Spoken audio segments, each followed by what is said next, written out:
Perkenalkan, nama lengkap saya Armelinda Sato. Saya dari kelompok 6 ingin memaparkan hasil kerja kami. Di sini saya akan menjelaskan materi tentang ruang lingkup komunikasi massa. Di dalam ruang lingkup komunikasi massa terdapat beberapa banyak definisi tentang komunikasi massa yang telah dikemukakan oleh para ahli komunikasi. Banyak ragam dan titik tekan yang dikemukakannya. Namun, dari sekian banyak definisi, satu sama lain pada dasarnya, komunikasi massa adalah komunikasi melalui media massa atau media cetak seperti media cetak dan media elektronik. Dan komunikasi massa adalah sebagian dari bentuk-bentuk komunikasi yang dikenal dengan ilmu komunikasi. Salah satu ciri yang membedakan komunikasi massa dengan komunikasi lainnya yaitu penggunaan media sebagai alat penyampaian pesannya dan juga sebagai alat berkomunikasi. Di dalam ruang lingkup komunikasi massa terdapat beberapa ciri-cirinya sebagai berikut. Yang pertama, menggunakan media massa dengan organisasi atau lembaga media yang jelas. Yang kedua, komunikator memiliki keahlian tertentu.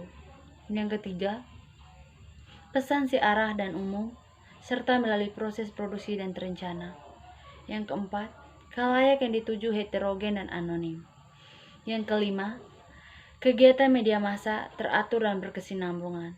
Yang keenam, ada pengaruh yang dikehendaki.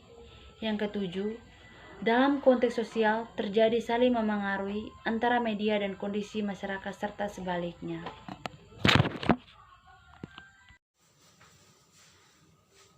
Oke, terima kasih waktu dan kesempatan yang telah diberikan kepada saya. Perkenalkan, nama saya Silviana Nisa. Saya dari kelompok 6.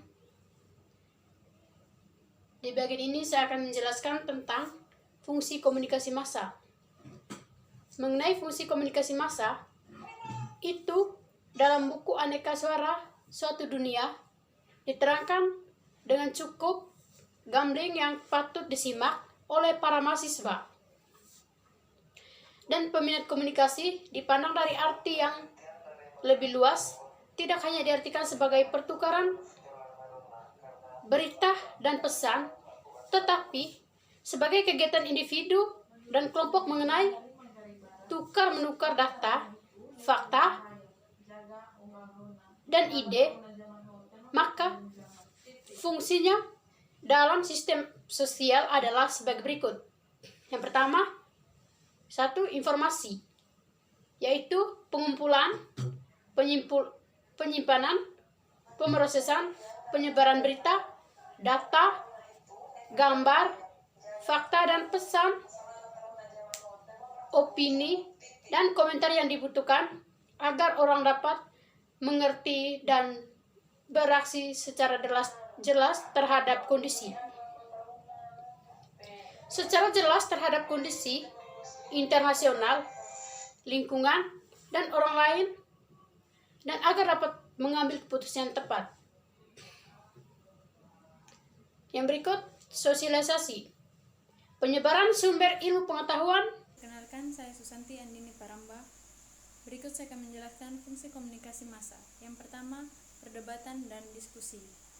Perdebatan dan diskusi menyediakan dan saling menukar fakta yang diperlukan untuk memungkinkan persetujuan dan menyelesaikan perbedaan pendapat mengenai masalah publik, menyediakan bukti-bukti yang relevan yang diperlukan untuk kepentingan umum, dan agar masyarakat lebih melibatkan diri dalam masalah yang menyangkut kegiatan bersama di tingkat internasional, nasional, dan lokal. Yang kedua adalah pendidikan, pengalihan ilmu, perkembangan intelektual, pembentukan watak, dan pendidikan keterampilan, serta kemahiran yang diperlukan pada semua bidang kehidupan. Yang ketiga, memajukan kebudayaan, penyebar luasan hasil kebudayaan dan seni dengan maksud melestarikan warisan masa lalu, perkembangan kebudayaan dengan memperluas horizon seseorang, membangun imajinasi dan mendorong kreativitas, serta kebutuhan estetikanya. Yang terakhir adalah integrasi, menyediakan bagi bangsa, kelompok, dan individu kesempatan. Sekian hasil diskusi kami. Saya Susanti Andini Paramba, mewakili kelompok 6 Fakultas Ilmu Komunikasi Universitas Dwi Jendra Denpasar.